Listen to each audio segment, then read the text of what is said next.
கையிலை செல்வன் அணிநெற்றி தன்னை காக்க காதவள் கடப்பந்தாரான் தானிரு முதலை காக்க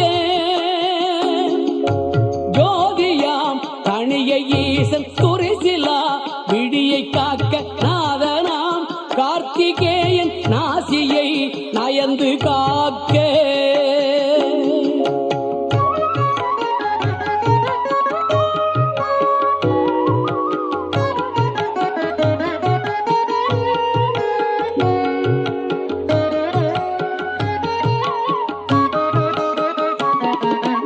இரு செவிகளையும் செவ்வேள் இயல்புடன் காக்க வாயை முருகவேள் காக்க நாப்பல் முழுதும் நற்குமரன் காக்க துரிசது கதுப்பை யானை குண்டனார் துணைவன் காக்க